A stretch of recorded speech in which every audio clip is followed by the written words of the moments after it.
Is Arnold Schwarzenegger abandoning America? Today, he dropped a bombshell that has everyone talking, and it's not what you think. In a live-streamed address buzzing on social media, Schwarzenegger declared that he's had enough of Washington's dysfunction and hinted at a startling move away from the United States. His blunt, unapologetic words set off a firestorm. Late-night hosts are ranting, cable news anchors are scrambling, and Twitter is ablaze with speculation. But what did he actually say, why now, and what does it mean for this Hollywood icon's future, and ours? Arnold Schwarzenegger is a man who has lived more lives than most of us can dream of. He rose from humble roots in Austria, became a bodybuilding champion, conquered Hollywood with larger-than-life roles, and then shocked the world by winning the governorship of California. For decades, he has been synonymous with fierce ambition, relentless drive, and an unshakable belief in the American dream. So when he whispers, even teases, that he might step away from America, people listen.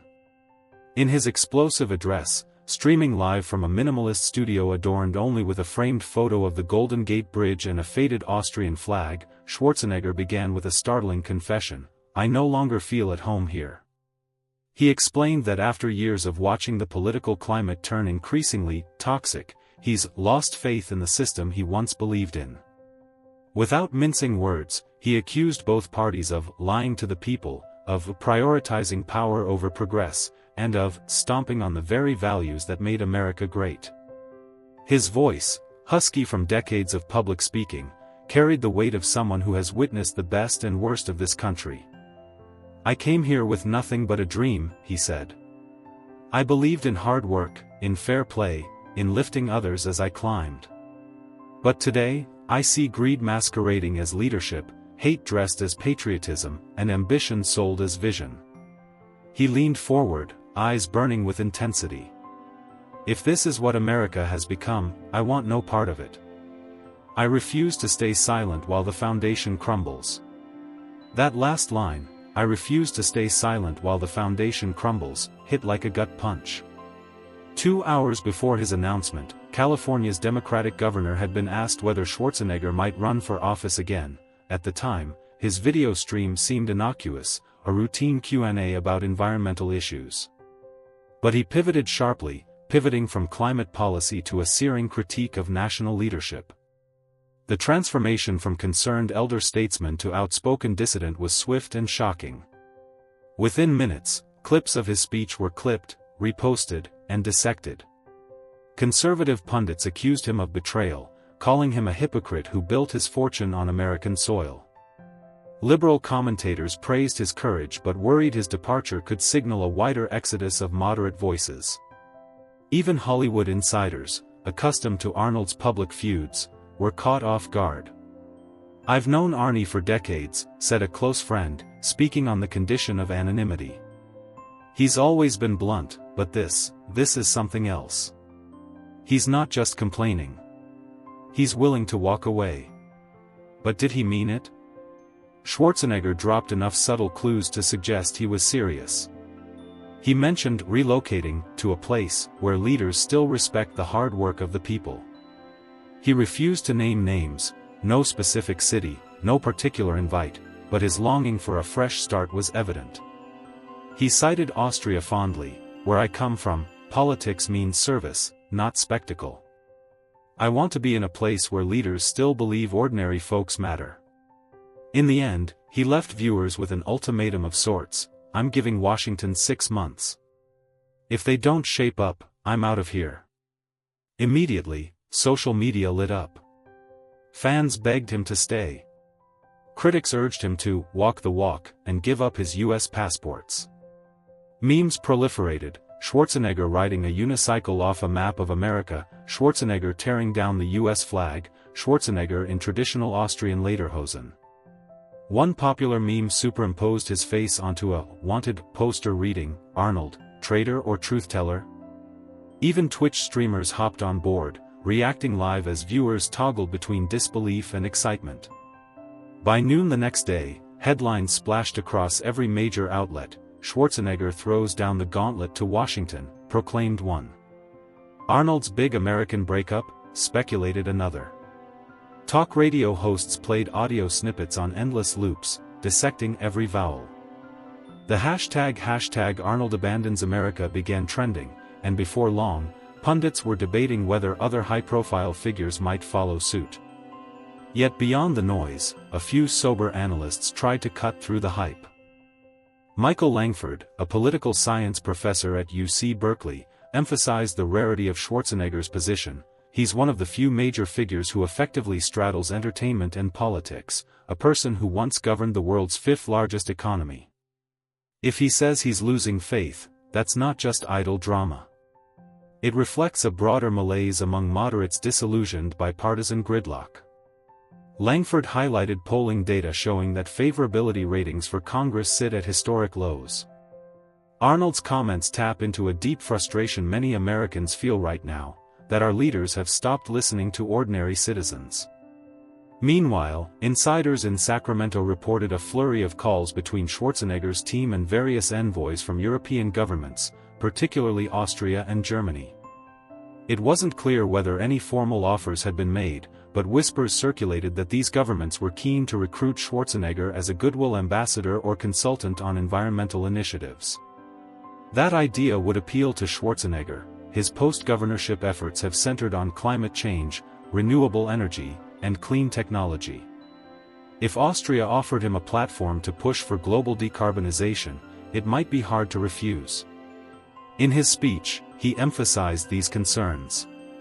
He laid out a 5-step plan for reclaiming American greatness: campaign finance reform, border security over open borders rhetoric, bipartisan climate action, mental health initiatives, and a renewed focus on infrastructure. But he didn't shy away from condemning the very system he once navigated.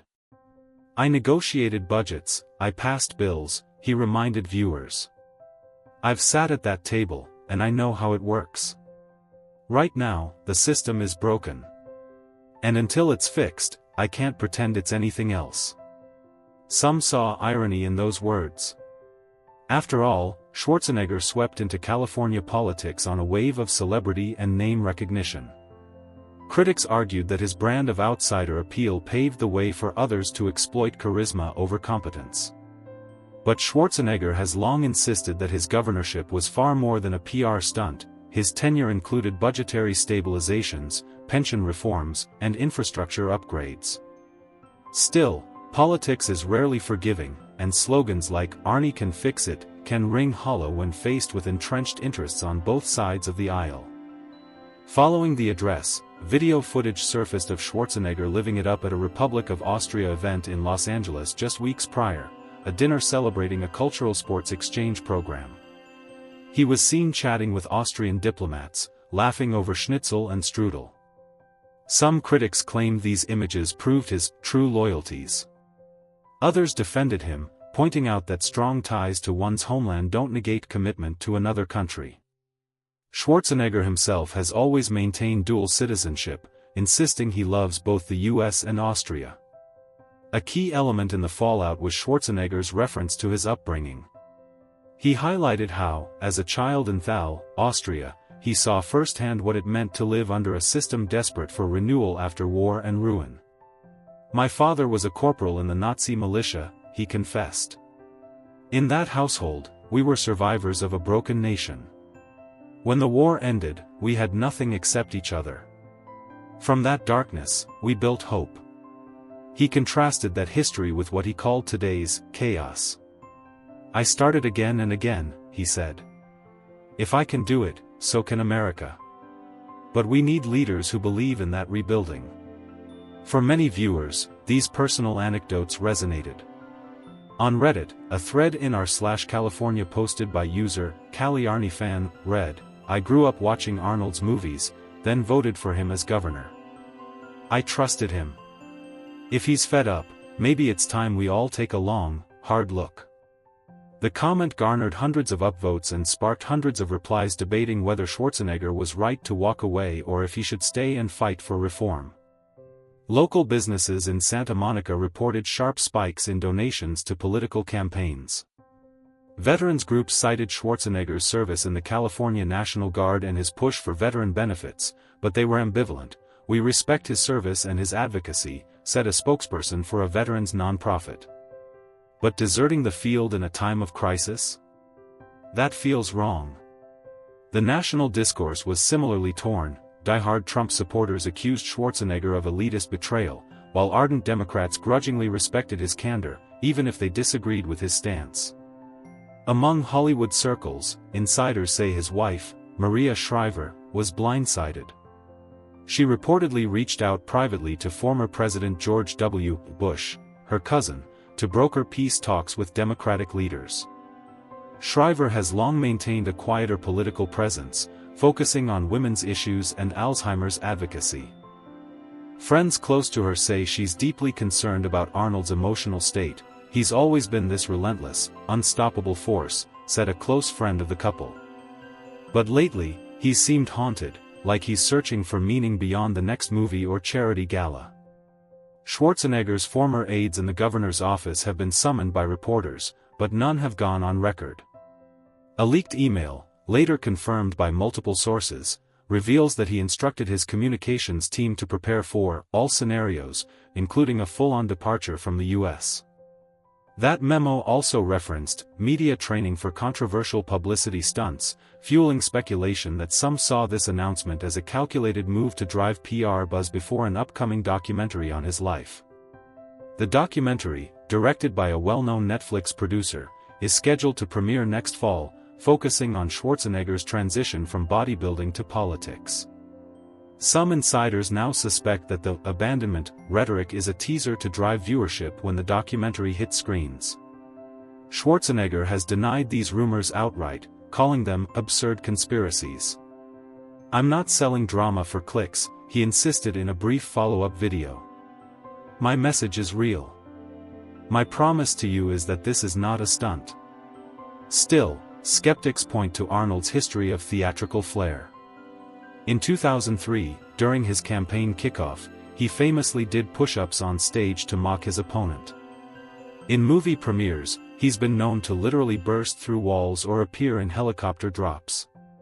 Some argue that calling out Washington while hinting at exile is just another headline-grabbing tactic.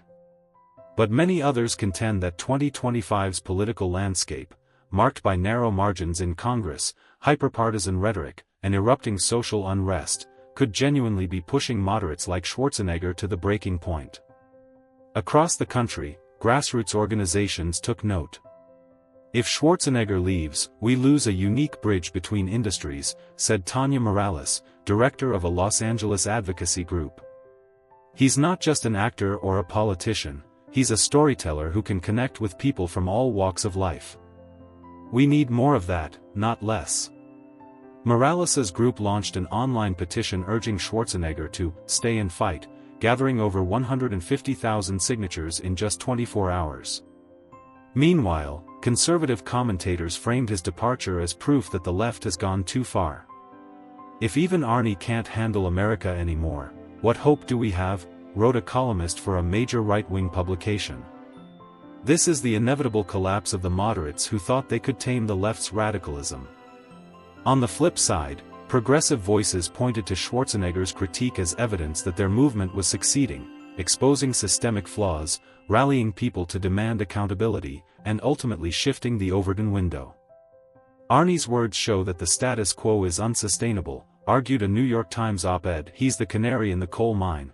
When a former Republican superstar breaks, you know the system is truly broken." In his live address, Schwarzenegger also touched on personal issues. He revealed that Maria's recent health scare, an emergency hospitalization for severe fatigue, forced him to reevaluate life's priorities. "When your spouse nearly dies, you realize how fragile everything is," he said, voice wavering. "I asked myself, what legacy am I leaving? A few laws? A couple of speeches? Or something that matters beyond my name?" He spoke of wanting to spend more time with his grandchildren, of reconnecting with his Austrian family, and of building a foundation to support global renewable energy projects from a base outside the U.S. Some interpreted those comments as a man nearing retirement. Schwarzenegger is 77 now, well past the days of pumping iron for Mr. Olympia. He's had hip replacement surgeries, back issues, and the usual aches and pains that come with age. But he remains active. His podcast, Arnie Unfiltered, averages over 2 million listeners per episode, and he's still in demand for speaking engagements around the world. To give up his platform now would be unthinkable, unless he truly believes the cause is lost. Yet amid the uproar, a few voices reminded everyone that Schwarzenegger is, at his core, a showman. They noted that he has a history of controversial pronouncements. Recall his viral PSA on climate change in 2009, or his belligerent mockery of Fox News right after. Some even suggested he might be testing the waters for a presidential run as an independent. The wildest of rumors hinted at a future ticket with himself as a third-party candidate, disrupting the traditional two-party system. Schwarzenegger neither confirmed nor denied these whispers. Instead, he issued a cryptic tweet: "Sometimes you have to step off the stage to see the whole picture." By the end of the third day, polling firms were scrambling. A survey by Public Opinion Incorporated found that 42% of Americans believed Schwarzenegger was serious about leaving, while 33% dismissed it as a stunt. Among adults under 30, 55% said they hoped he'd stay. Among over 65s, only 29% thought his departure would be a loss. Across demographics, opinions fractured along familiar partisan lines, but there was one surprising finding: a plurality of independents, 48%, said they were undecided, genuinely curious to see what Arnold would do next. Internationally, reaction was just as intense. Austrian newspapers hailed his words, with one headline proclaiming, "Our son returns?" Schwarzenegger teases political comeback in Vienna. Social media accounts based in Europe speculated that he might launch an EU-wide initiative on climate or immigration. In South America, a Brazilian talk show host joked that Schwarzenegger could become their next economic minister, given his business savvy and charisma. Even in Asia, where Schwarzenegger enjoys superstar status, fans were buzzing. "Will he take his blockbuster career to Bollywood?" asked one Indian fan forum. But for all the speculation, Schwarzenegger remained eerily silent after that first day's rant. He deleted his social media comments overnight and posted only one update: a short video of him jogging along the Austrian Alps, smiling at the camera. No words, no hints. That move only fueled conspiracies. Some theorists claimed he was working on a secret peace treaty initiative. Others believed he was filming a new Terminator movie, one so top secret that he had to fake his departure. The reality could be far simpler: he just needed time away from the fray, a moment to breathe. In the weeks that followed, YouTube channels produced thousands of videos analyzing his every word. "What Arnold Really Means" titles abounded. Late-night hosts either roasted him or praised him, depending on their audience's tilt. Podcasts dedicated entire episodes to dissecting his speech. Even the NFL got involved. During halftime, commentators briefly debated whether teams would refuse his proposed address at the Super Bowl. Off-field analysts claimed his rhetoric might depress ticket sales in swing state stadiums. That level of reach is rare, even for a former governor whose heyday is decades behind him. Behind the scenes, Schwarzenegger's circle scrambled to manage damage control. Insiders say his publicist drafted a clarifying statement, ultimately scrapped, intended to soften his tone and affirm his commitment to the U.S. But Arnold vetoed it. "I said what I meant," he reportedly told his team. "I want the world to know how I feel, not some PR spin." That attitude reflected the same boldness that propelled him to Hollywood fame: say it loud, say it proud, and let the chips fall where they may. By mid-summer, whispers surfaced about a private meeting between Schwarzenegger and President Joe Biden at Camp David, mediated by California's current governor. Confidential sources told reporters they dined on grilled salmon and talked late into the night about immigration, healthcare, and climate policy. Neither side offered an official statement, but those close to Biden claimed the president was eager to straighten things out with a man who had both starred in Republican and Democratic circles. If true, this face-to-face could be a sign that Schwarzenegger's threats to leave were more olive branch than ultimatum. Still, the question lingered: would he stay or go? At one of his final public appearances before summer recess, a TED Talk-style event in San Francisco, he addressed a packed auditorium filled with tech leaders, activists, and journalists. He opened with his trademark grin, then spoke candidly, "I still love this country. I love its promise and potential, and I refuse to believe it's beyond repair. But if our leaders keep betraying the people, I'll find a new stage to champion the cause. It's not about me. It's about the soul of America." That speech earned him a standing ovation. Yet even as the applause thundered, commentators whispered that Schwarzenegger had effectively given Washington an ultimatum: act now, or watch a legend walk away. America's future seemed uncertain, caught between hope rekindled by his vow to fight and dread at the prospect of losing a unifying figure. Today, as autumn leaves scatter across Pennsylvania Avenue, the fallout from Schwarzenegger's statement still reverberates. Congressional leaders privately admit that his words have spurred at least two major bipartisan initiatives, one on campaign finance transparency, the other on mental health funding for veterans. His critics argue these moves are cosmetic, designed to placate the big Austrian American. His supporters say it's proof that even retired action stars can shake the system. Meanwhile, fans keep asking, will he actually leave? Some reports claim he's listed his Santa Monica mansion for sale, others insist it's just another rumor. His estate in Sun Valley, Idaho, is undoubtedly more private, but is he preparing to relocate his family there? The truth is, only Schwarzenegger knows, and he's staying coy. Whatever happens, one thing is clear: Arnold Schwarzenegger's declaration, "I refuse to stay silent while the foundation crumbles," has forced America to reckon with its own fractures. He may have contemplated renouncing his U.S. citizenship, he may stand ready to pack his bags and vanish from these stars and stripes. Or he may simply be wielding his star power to light a fire under complacent politicians. It's his call. As you click away from this video, ask yourself, does the departure of one man, still revered, still influential, mark a tipping point in our national saga? Or is it the last act of a bygone era, soon to fade into the archives? Schwarzenegger has given us 6 months. Until then, we watch, we listen, and we wonder, will the Terminator save the day, or exit stage left?